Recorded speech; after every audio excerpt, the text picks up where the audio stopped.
숨겨진 복지 혜택을 알기 쉽게 전달하는 KGS 복지특파원 김 기자입니다. 작년 노인 지하철 무임승차 관련 논란이 뜨거웠습니다. 주요한 내용은 노인의 법적인 기준인 만 65세를 70세로 올리는 것에 대한 이야기였는데요. 최근 서울시가 발표한 인구정책 기본계획에서 이와 관련된 내용이 발표되어서 큰 관심을 받고 있습니다. 어떤 내용인지 오늘 한번 살펴보겠습니다. 몰라서 못 받는 복지 혜택, 이젠 놓치지 말자. 구독과 좋아요, 알림 설정을 눌러주시면 보다 빠르게 소식을 받아볼 수 있습니다. 최근 서울시에서 충격적인 정책을 발표했습니다. 2024년 우리나라에서 가장 뜨거운 문제인 저출생과 고령화에 대한 대책을 내놓은 것인데요. 서울시는 인구 감소를 당면한 과제로 인식하고 재정, 복지, 주택, 일자리 등 시정 전반에서 인구 변화에 대응력을 높이고 미래 행정 수요에 대해 선제적인 대응 시스템을 만들어간다는 계획입니다. 이런 계획 안에서 4대 분야에서 30개 핵심 과제를 선정했는데요. 이 내용 중에는 노인 복지 정책 등에 큰 영향을 미칠 수 있는 내용이 있기 때문에 현재 50대 이상의 중장년 혹은 시니어분들은 오늘 소식 집중하셔야 합니다. 서울에서 이렇게 변화된 정책이 시행된다면 결국 전국 지자체로 확산될 확률이 매우 높기 때문에 서울시의 이런 입장은 아주 중요하다고 할 수 있습니다.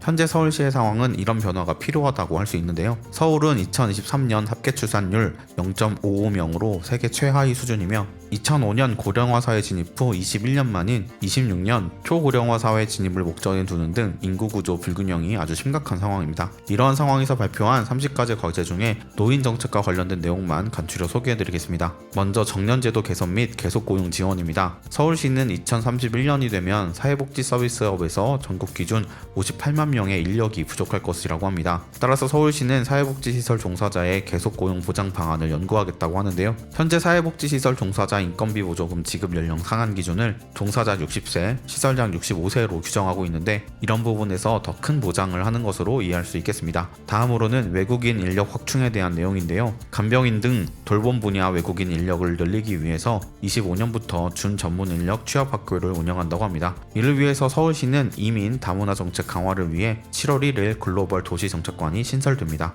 인력난을 대비하여 로봇과 AI 산업을 육성한다고 하는데요. 당장 적용은 어렵겠지만 앞으로 서울시의 정책 방향을 볼 수 있는 부분이라고 생각합니다. 두 번째 정책 방향으로 도시공간 재구조화입니다. 학생 인구는 감소하고 고령 인구가 증가하고 있기 때문에 도시공간을 재구조화한다는 것입니다. 초고령화 사회에서 현재의 어린이집처럼 요양시설을 생활 필수시설로 인식할 수 있도록 개선하고 건물의 디자인과 시설도 노인들 친화적으로 변경하겠다는 계획입니다. 아파트 안에 어린이집이나 유치원이 생기는 것은 환호하는 반면 노인 요양시설에 대해서는 주민들이 반대하는 이런 상황 개선을 서울시가 주도적으로 할 계획입니다. 세 번째로 건강활력 생활보장이라는 정책 방향인데요. 살던 곳에서 건강한 노후생활 보장입니다. 서울시 건강수명은 21년 기준으로 70.5세이지만 기대수명은 85.2세라고 합니다. 즉 70세 정도까지 건강하게 살 수 있지만 이후 85세까지는 요양이나 투병 생활을 할 수도 있다는 의미입니다. 거의 15년 정도를 요양이나 투병 생활을 할 수도 있다는 것인데요. 이러한 문제 해결을 위해서 재가 서비스와 건강관리 서비스를 강화하겠다는 겁니다. 다음은 오늘 내용 중에서 어쩌면 가장 핵심이고 중요한 이야기가 될 수 있겠습니다. 바로 법적으로 만 65세가 기준이 되는 노인의 현재 연령이 사실상 바뀌게 된다는 내용입니다. 81년 노인복지법 제정 이후에 65세 기준이 유지되고 있으나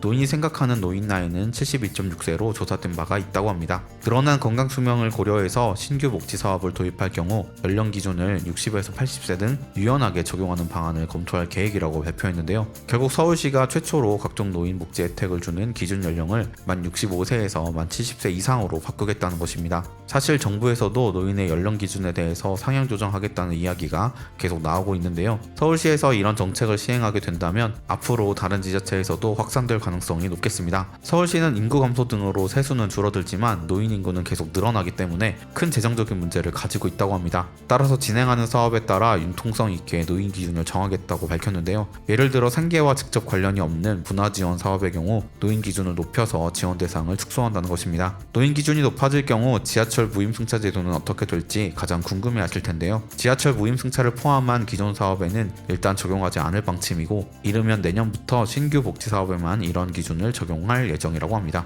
오늘은 서울시에서 발표한 인구정책 기본계획에 대해서 살펴보았는데요. 해당 발표에 대해서 일각에서는 노인복지 혜택 기준을 70세로 바꾸는 방안은 원칙적으로 찬성하지만 이에 맞춰 사회적 은퇴 연령 또한 함께 늦춰야 한다고 주장하고 있습니다. 여러분들의 생각은 어떠신지 댓글로 남겨주시면 좋겠습니다. 놓치는 혜택이 없도록 숨겨진 정보를 찾아 나서는 복지특파원, 저 김 기자가 앞으로도 도움되는 소식 전달해드리도록 하겠습니다. 채널 구독과 좋아요, 알림 설정 부탁드리며 더 좋은 정보로 찾아뵙겠습니다. 지금까지 KGS 복지특파원 김 기자였습니다.